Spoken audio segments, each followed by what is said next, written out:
angina gitu ya. Sehingga dibutuhkan juga untuk obat-obatan yang digunakan mendestruksikan daripada lipid yang ada di pembuluh darah. Termasuk juga obat koagulasi darah. Jadi kalau di guideline itu sistem kardiovaskular bukan hanya ini, tetapi termasuk juga obat hiperkolesterolemia dan juga obat koagulasi darah. Yang pertama saya jelaskan adalah obat antihipertensi ya. Hipertensi itu tentu saja dari namanya hiper berarti peningkatan tensi ya tekanan darah gitu ya. Tekanan darah dimaksud ya sistol dan diastolnya. Sehingga berdasarkan penyebabnya hipertensi itu dibagi menjadi dua klasifikasi sebetulnya ya. Satu hipertensi primer, dua hipertensi sekunder. Kalau primer itu tidak diketahui penyebab utamanya apa. Dan itu sering terjadi 95% dari kasus yang berkaitan dengan usia ya, faktor degeneratif. Kalau hipertensi sekunder penyebabnya itu adalah diketahui penyebab utamanya apa. Misalnya penyakit ginjal kronis. Sakit utamanya penyakit ginjal kronis yang menyebabkan terjadinya tekanan darah. Kemudian misalnya lagi ada hiperaldosteronisme ya atau peningkatan daripada hormon aldosteron.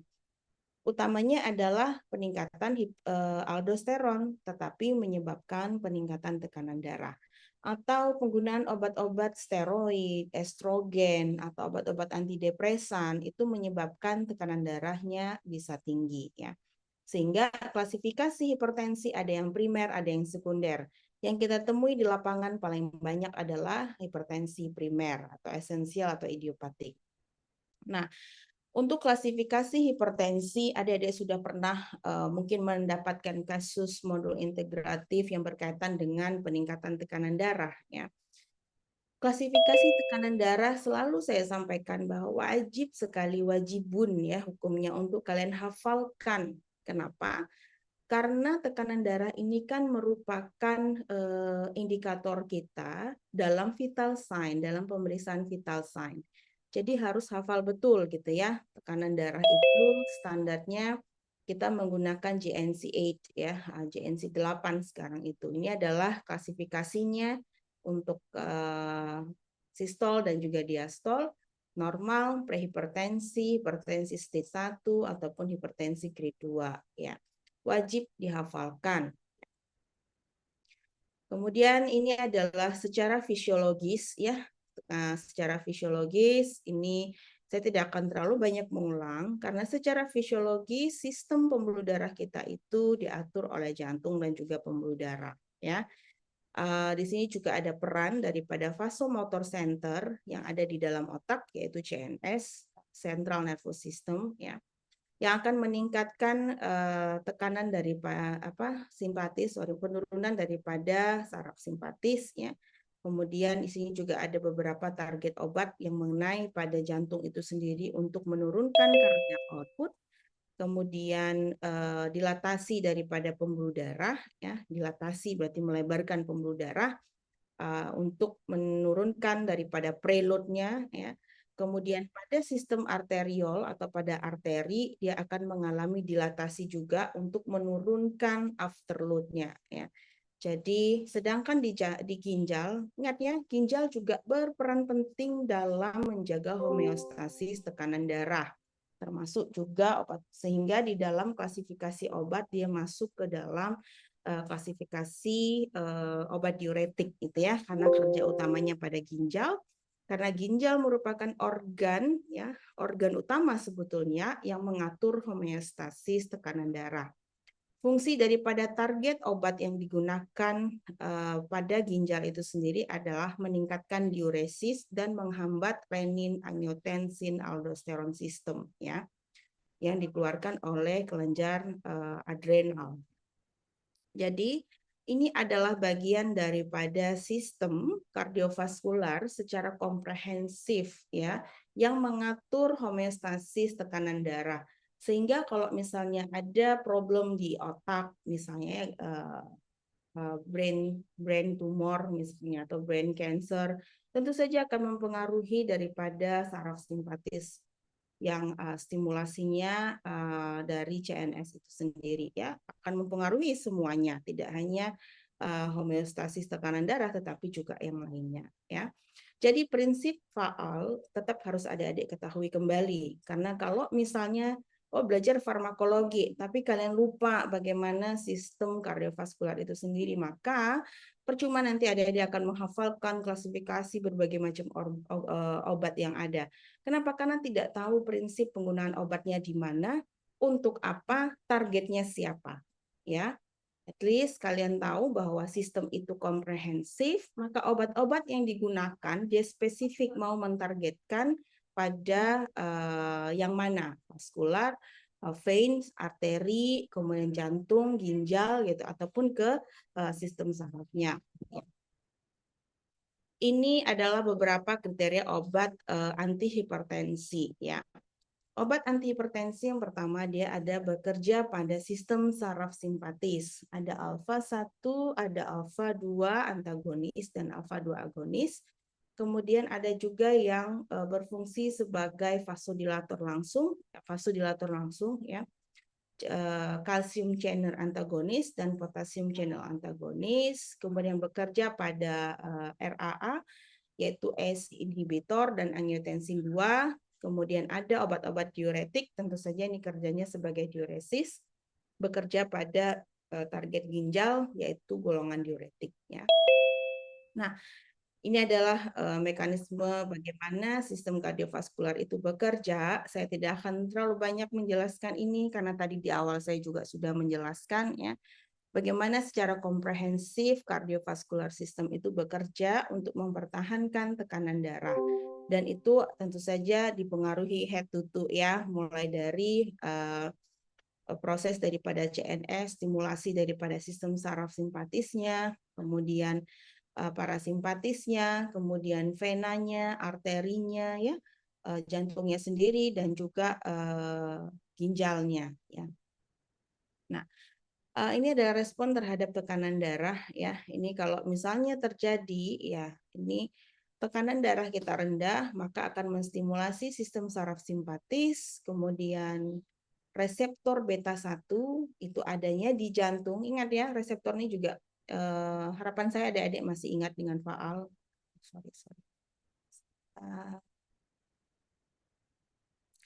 Harapan saya adik-adik masih ingat terkait dengan faal itu sendiri, ya. Jadi beta 1, reseptor beta 1 itu terletak di jantung, alfa 1 itu di otot polos, ya. Jadi kalau ada peningkatan aktivitas saraf simpatis, beta 1 akan teraktivasi sehingga akan meningkatkan cardiac output. Jadi jantung yang akan mengeluarkan pemompaannya lebih keras sehingga terjadi kenaikan tekanan darah, ya.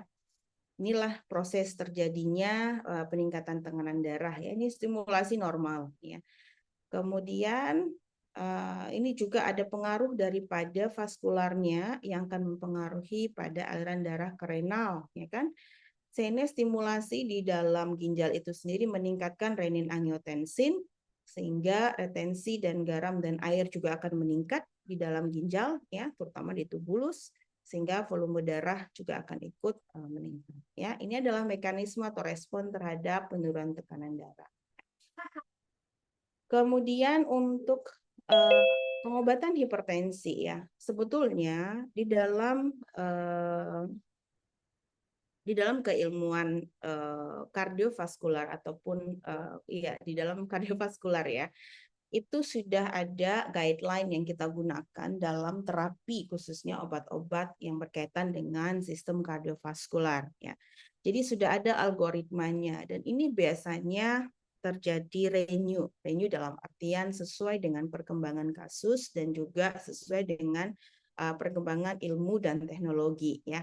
Terus berkembang pengobatan-pengobatan ataupun guideline tata laksana penanganan daripada penyakit-penyakit kardiovaskular system, ya. Ini algoritma pengobatan hipertensi secara umum, ya, dan kita akan menggunakan, adik-adik akan menggunakan juga nanti ketika sudah menjadi dokter, ya. Tentu saja yang pertama kita harus mengetahui adalah diagnosis atau hipertensi itu sendiri. Jadi jangan mentang-mentang tensinya 125 udah masuk ke dalam kategori hipertensi. Padahal berdasarkan klasifikasi hipertensi dia masih masuk dalam prehypertension, ya. Jadi kalau sudah 140 ke atas itu baru kita diagnosis hipertensi ya. Tentu saja kalau misalnya masih di tahap awal ya, masih baru pertama kali kita temukan tensinya tinggi, harus digali kembali gitu ya. Penyebab tekanan darahnya tinggi apa? Apakah karena memang hipertensi primer akibat dari faktor usia atau penyakit degeneratif, atau karena memang misalnya dia buru-buru nih ke tempat praktek kita? Tentu saja masih ngos-ngosan, sehingga ketika ditensi saat itu juga yang terjadi adalah terjadi peningkatan tekanan darah. Jadi harus pastikan dulu penyebab daripada tekanan darah itu tuh ya. Tentu saja kalau misalnya masih di tahap awal itu jangan langsung dikasih obat hipertensi ya. Jadi tetap lifestyle itu yang paling utama ya. Gaya hidup itu wajib kita sampaikan, wajibun kita sampaikan ya. Karena pada dasarnya terjadi peningkatan tekanan darah itu paling sering disebabkan karena lifestyle ya. Konsumsi garam yang berlebih, kemudian minuman manis, kemudian makanan yang mengandung minyak dan kolesterol dan seterusnya ya. Kemudian pastikan dulu ada penyakit penyerta atau tidak. Kalau tidak, kita harus tahu dulu di hipertensi stage yang mana. Kalau masih stage 1, kita kasih golongan obat yang mana aja selama dia tidak punya alergi. Dan kalau ada penyakit penyerta, maka pastikan kita memilih obat-obat anti hipertensi yang memang digunakan sesuai dengan guideline-nya. Ya. Kemudian diuretik, diuretik ini saya langsung ke terapi untuk yang diuretik ya, untuk yang ginjal dulu ya. Ini cara kerjanya, adik-adik sudah beberapa kelompok mungkin sudah membuktikan bagaimana kerja daripada obat diuretik itu sendiri, yaitu meningkatkan ekskresi daripada urin ya. Hati-hati, urin itu tidak hanya mengekskresi garam, tetapi juga mineral yang lain. Ada kalium, ada potasium dan seterusnya, sehingga penggunaan diuretik ini harus tetap under control dan harus kita pastikan bahwa mineral-mineral yang lain di dalam tubuh tetap terpenuhi atau tidak terjadi hipo atau penurunan. Kemudian ada obat-obatan simpatolitik ya, ada beta blocker ya. Beta blocker maka dia menghambat reseptor beta ya. Reseptor beta ada dua, beta 1 dan beta 2, di mana beta 1 tadi dia bekerja pada jantung ya. Sehingga di sini ada beberapa golongan obat beta blocker, metoprolol, golongan olol-olol itu sebenarnya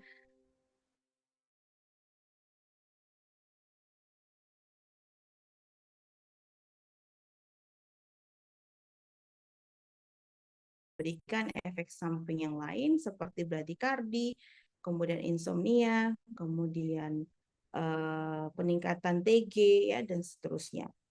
Sehingga penggunaan obat-obat anti hipertensi ini juga wajib dimonitor. Kenapa? Karena kalau misalnya tidak dimonitor akan terjadi rebound hipertensi. Jadi ketika dia menghentikan obat tersebut, maka akan mendadak terjadi fluktuativitas tekanan darah yang tinggi sehingga terjadi upregulasi reseptor beta. Ya. Kemudian ada obat di alpha blocker ya, alpha blocker maka dia menghambat pada reseptor alfa. Di mana reseptor alfa? Di otot polos, arteri dan vena ya. Jadi obat-obat yang digunakan pada hipertensi itu sendiri adalah obat-obat yang spesifik. Dia bekerja pada target reseptor mana, bagian apa, organ apa ya. Jadi itu dulu yang harus kalian ketahui. Jadi jangan sembarangan, oh biasanya saya pakainya beta blocker udah. Padahal problemnya misalnya pada sistem saraf simpatisnya gitu ya. Jadi harus betul-betul tahu problemnya itu di mana sehingga pemilihan obatnya itu sesuai dengan masalahnya. Ya. Kemudian ada obat adrenergic sentral, ini juga alpha 2 agonis ya. Kemudian ini ada obat-obatan metildopa. Metildopa ini prodrug metil norepinefrin. Berarti dia bekerja pada epinefrin ya. Dia alfa agonis, dia menghambat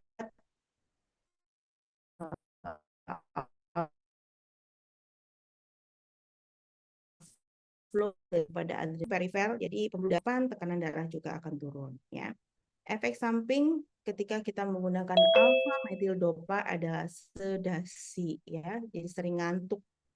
Sehingga biasanya memang penggunaan alfa metildopa ini diindikasikan juga pada pasien-pasien hipertensi yang mengalami insomnia, tapi dipastikan dulu dia tidak punya faktor resiko yang akan menghambat kerja daripada metildopa. Kemudian ada obat angiotensin, contohnya ada ACE inhibitor. Ya, angiotensin maka kerja utamanya itu adalah pada renin, angiotensin, ya, terutama pada organ ginjal. Ya. Jadi dia menghambat daripada renin, menghambat daripada CE, sehingga harapannya adalah akan terjadi penurunan daripada tekanan darah. Ini obat-obatan yang lain ya, angiotensin reseptor blocker, contohnya ada losartan. Efeknya hampir sama losartan ini terhadap ACE inhibitor ya, sehingga menyebabkan vasodilatasi dan menurunkan sekresi aldosteron ya. Namun harus berhati-hati, angiotensin reseptor ini bisa mempengaruhi atau menurunkan nefrotoksisitas pada DM, sehingga penggunaan angiotensin penyakit yang lain atau DM. Dia tidak menyebabkan batuk. Nah, ini juga hipertensi pada kehamilan karena bersifat fetotoksik. Ini tadi kerjanya, ini adalah kerja daripada ACE inhibitor dan juga ARB. Ya. Kemudian ada vasodilator, golongan obat-obat vasodilator kita kenal dengan CCB, calcium channel blocker.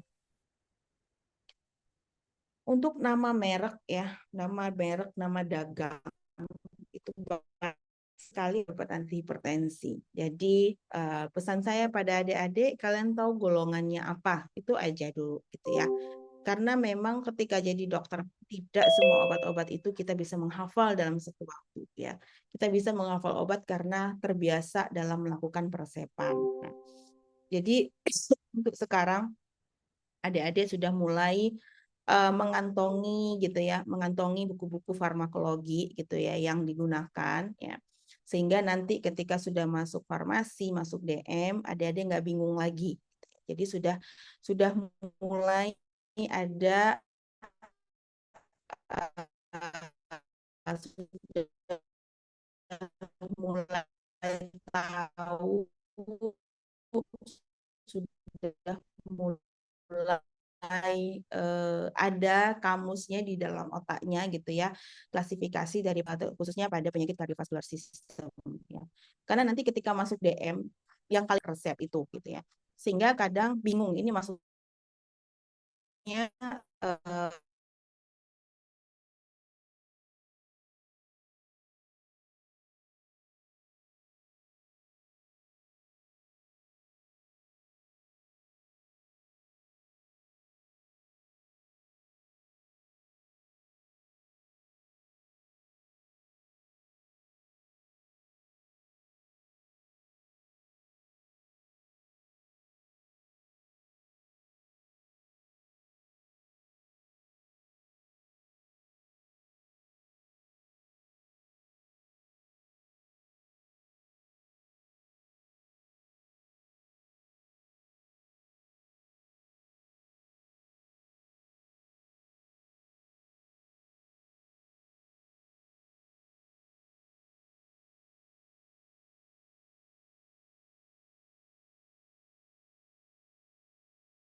ya verapamil. Diltiazem juga sama, dia inotropik negatif dan efek sampingnya tapi lebih sedikit dibandingkan verapamil. Sehingga tadi yang saya sampaikan bahwa cukup safe golongan CCB diberikan pada hipertensi dengan penyakit yang lain yaitu golongan dihidropiridin, nifedipin ya, golongan idin-idin gitu ya. Ini cukup aman diberikan ya. Ini contohnya nimodipin ini juga sudah diberikan pada pasien hipertensi dan juga untuk terapi stroke ya. Kemudian obat-obat vasodilator, ini tadi sudah ya, ini ada obat hidralazin, dia vasodilator direct, jadi langsung ya. Hidralazin dia vasodilator, berarti dia membuka pembuluh darah, dia bersama dengan seperti beta blocker ya. Kemudian ini ada beberapa obat yang lain, ada minoxidil. Nah, ini adalah kombinasi daripada obat anti hipertensi ya.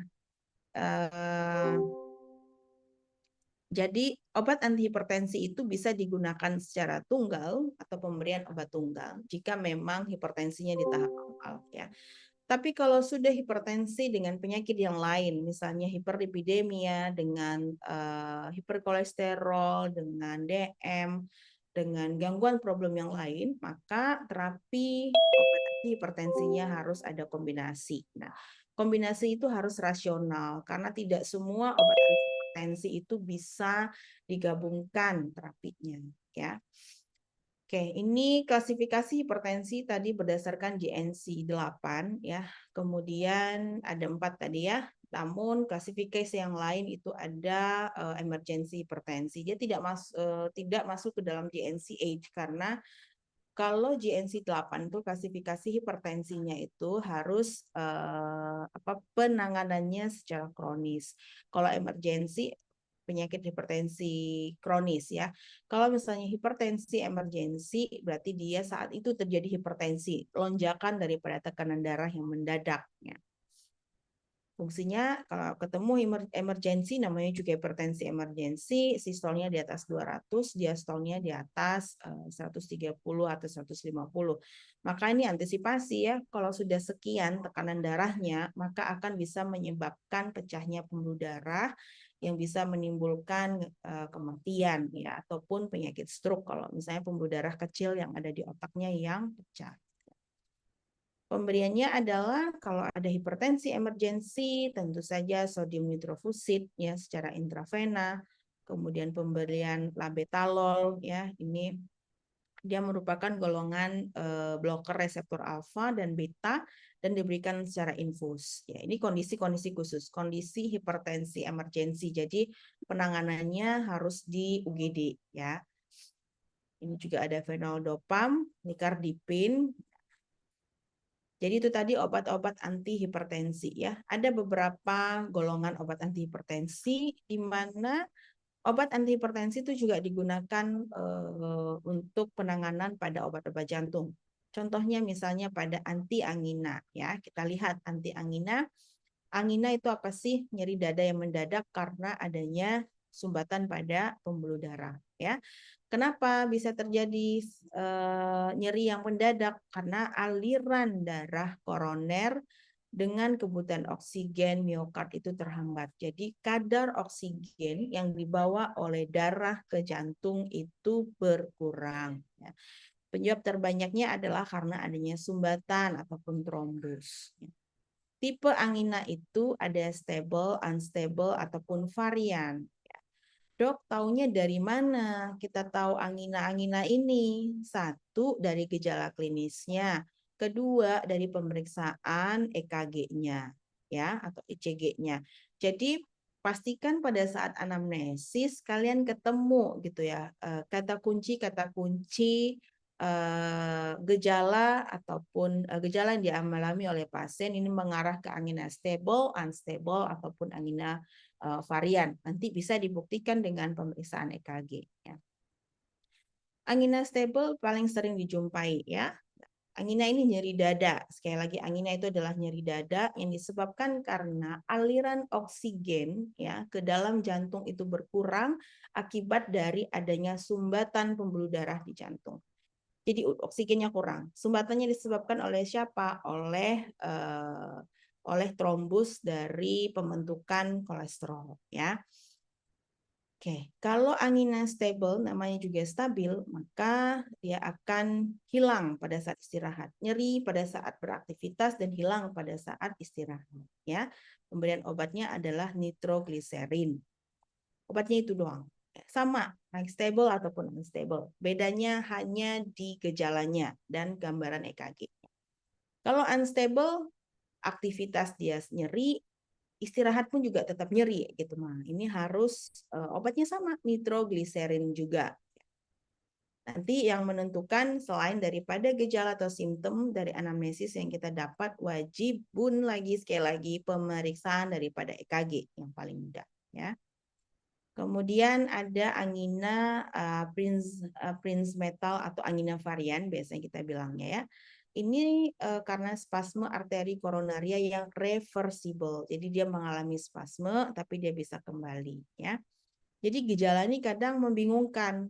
Kalau kita anamnesis, oh ya saya nyeri. Kadang ketika istirahat saya nyerinya hilang. Berarti stable ya. Namun ada suatu ketika beraktivitas nyeri dan ketika saya buat istirahat itu dia tetap nyeri gitu. Harusnya kalau cuma 1 kali doang berarti dia masuk unstable. Namun di varian ini ya sewaktu-waktu gitu ya. Nah, untuk terapi angina adalah obat-obat utamanya adalah nitrat organik. Mau dia stable, mau dia unstable, mau dia varian, obat nitrat organik wajib diberikan yang pertama. Ya. Kemudian selanjutnya adalah kita berikan obat anti hipertensi karena sekali lagi kunci utama kerja daripada obat anti hipertensi itu adalah vasodilator. Dia membuka pembuluh darah dengan harapan pada pasien angina ini pembuluh darahnya akan terjadi vasodilatasi ya sehingga aliran darah tadi itu bisa masuk yang membawa oksigen ke jantung bisa terpenuhi. Ya. Itu tujuan utamanya. Jadi adik-adik jangan bingung kok penyakit jantung terapinya tetap obat hipertensi, kok penyakit gagal jantung obatnya obat anti hipertensi. Karena itu memang satu kesatuan ya. Jadi sedangkan untuk terapi angina ini sendiri tambahan atau obat pertama yang diberikan pada pasien angina adalah nitrat organik yaitu ISDN ya. ISDN ini ada sedianya oral, biasanya diberikan di bawah lidah ya, sublingual. Ya, dia spesifik, dia sublingual supaya kerjanya cepat ya untuk menghilangkan nyeri dada. Kemudian, nah ini pemberiannya ya. Nah, ini pemberian obat-obat golongan nitrat, ada nitrogliserin, isosorbit dinitrat ya, ada mononitrat. Nah, ini ya masa kerjanya sangat-sangat cepat ya. Kalau masa kerjanya sangat cepat karena diberikan sublingual di bawah lidah sehingga penyerapannya ke dalam pembuluh darah akan lebih cepat. Efek sampingnya tentu saja sakit kepala ya. Nah, ini adalah efek sampingnya. Namun ISDN ini tidak selalu diberikan secara sublingual ya. Diberikan sublingual itu jika mengalami jika mengalami nyeri yang mendadak. Namun diberikan secara oral biasa untuk maintenance supaya tidak nyeri. Kemudian ini tadi beta blocker ya, ini obat-obat anti hipertensi diberikan juga untuk meningkatkan kontraksi daripada pembuluh darah sehingga bisa membawa oksigen ke dalam jantung. Ya. Kemudian juga yang direkomendasikan pada pasien anemia adalah obat-obat anti hipertensi golongan kalsium channel blocker. Ya. Ini sudah ya, saya nggak perlu menjelaskan lagi golongan ini. Selanjutnya adalah definisi daripada gagal ginjal.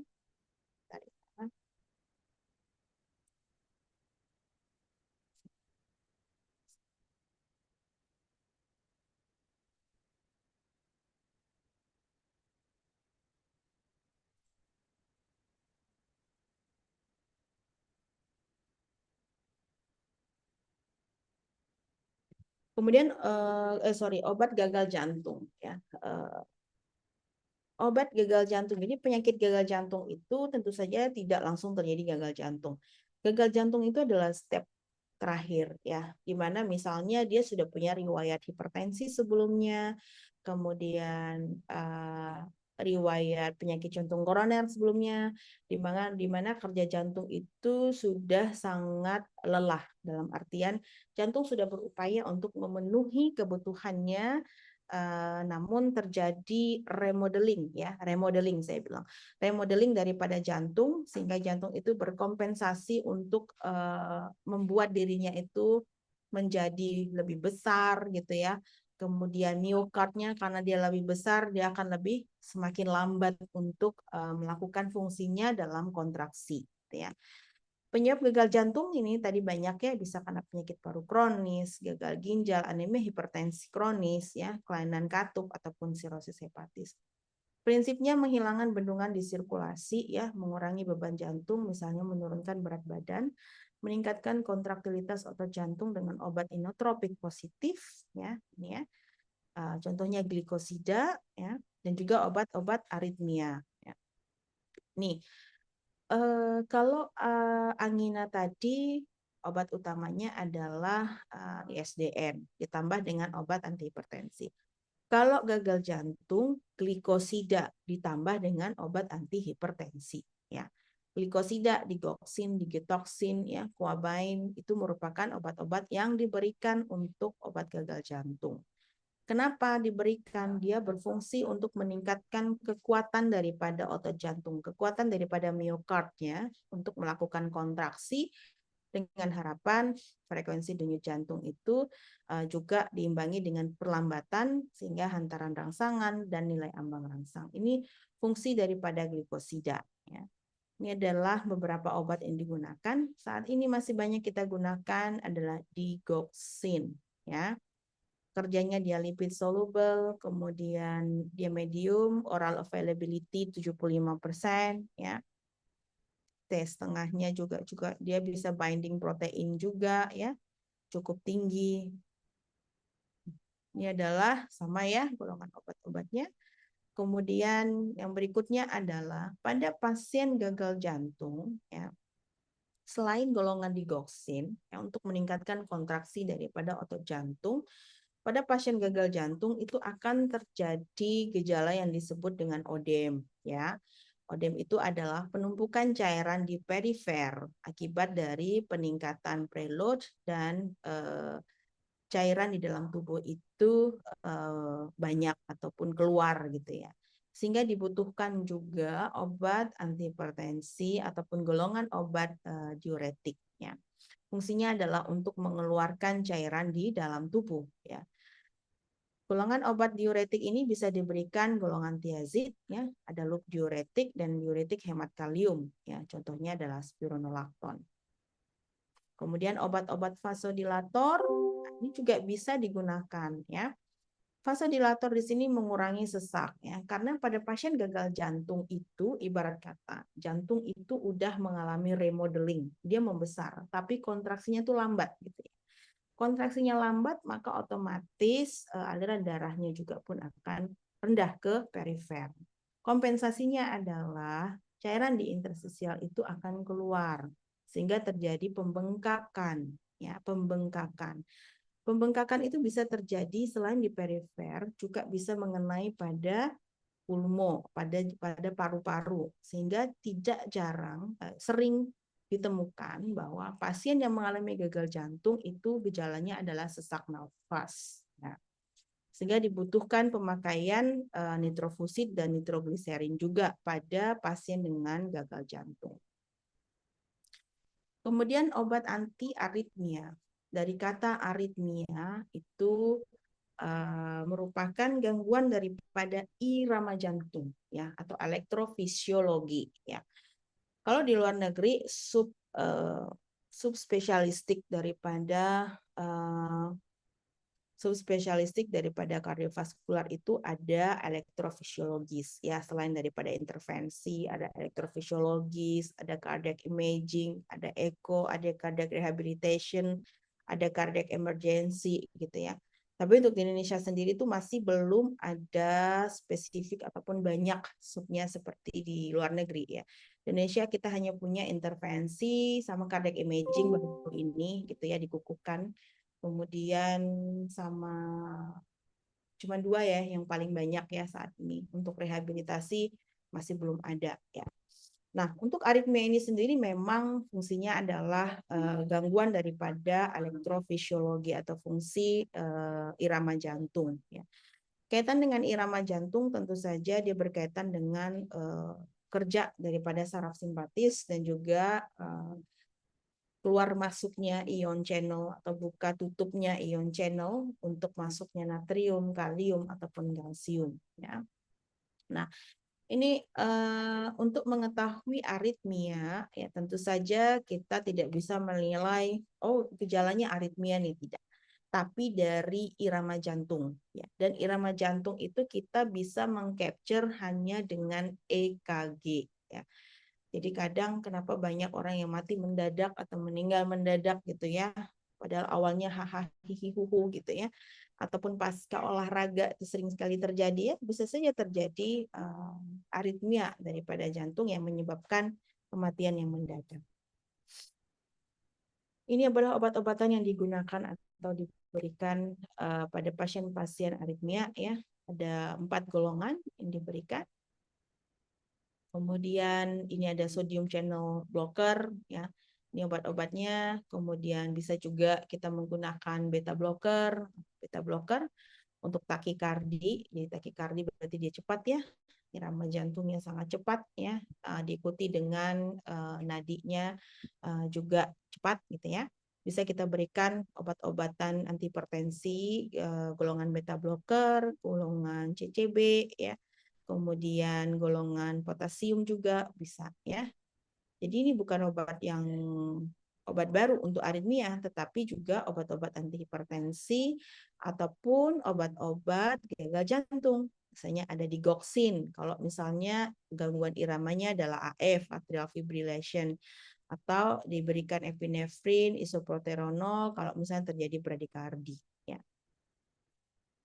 Oke, jadi ini saya ambil sebetulnya di Google banyak banget ini ya gambar-gambar ini yang sharing dan menurut saya cukup representatif untuk dibuat sebagai summary kerja daripada obat cardiovascular system. Jadi obat cardiovascular system itu ada obat antihipertensi ya, kemudian ada obat diuretik, ada obat gagal jantung, di mana gagal jantung juga kita menggunakan obat-obat diuretik ya. Kemudian obat anti angina atau nyeri dada atau penyakit jantung koroner gitu ya, tergantung daripada jenis anginnya, stable, unstable ataupun varian ya.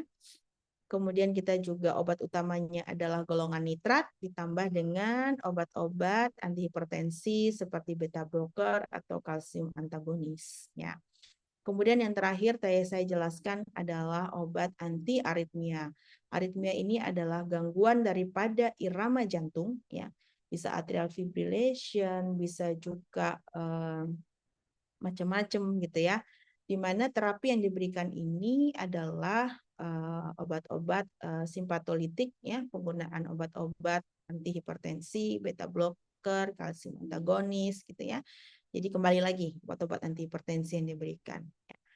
Kemudian tadi sebenarnya tambahannya itu adalah antihiperlipidemia ya, ini untuk khusus kalau misalnya antihiperlipidemia ini biasanya diberikan pada pasien dengan angina dan faktor resiko hiperkolesterolemi ya. Tentu saja kita harus berikan obat antihiperlipidemia.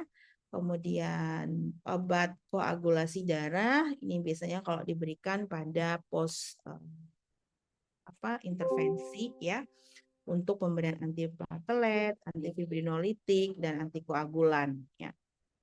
Dia sangat-sangat berkaitan. Obat koagulasi darah ini sekali lagi diberikan pada pasien dengan pos intervensi pemasangan daripada kateter dengan harapan tidak terjadi clotting lagi pada pembuluh darah pasca intervensi. Nah, sudah selesai. Oke, jadi itu tadi obat-obatan obat farmakologi cardiovascular system. Jadi ini adik-adik bisa lihat di sini summary-nya ya. Nanti bisa dilihat kembali satu persatu gitu ya, efek sampingnya bagaimana, kemudian bagaimana untuk penggunaan daripada obat-obatan tersebut, apakah kapan menggunakan terapi kombinasi, kapan tidak menggunakan terapi kombinasi, kemudian kontraindikasinya untuk apa saja gitu ya untuk golongan obat-obat ini. Oke, mungkin itu yang bisa saya sampaikan terkait dengan obat cardiovascular system. Nanti adik-adik sudah Nanti ada praktikum ya setelah ini ya.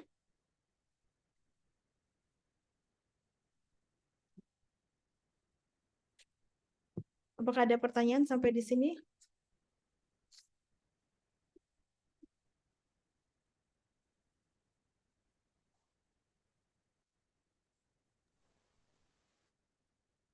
Oke, ya sudah nanti saya share ya PPT-nya. Nanti kita ketemu setelah ini nanti ada praktikum di saya lupa pukul 9 atau pukul 10 ya. Jadi masih ada waktu untuk adik-adik persiapan praktikumnya ya. Oke, terima kasih. Saya masih ada hutang 2 ya. Obat respirasi ya. Nanti tolong diingatkan saya lagi ya, Kifli ya. Oke.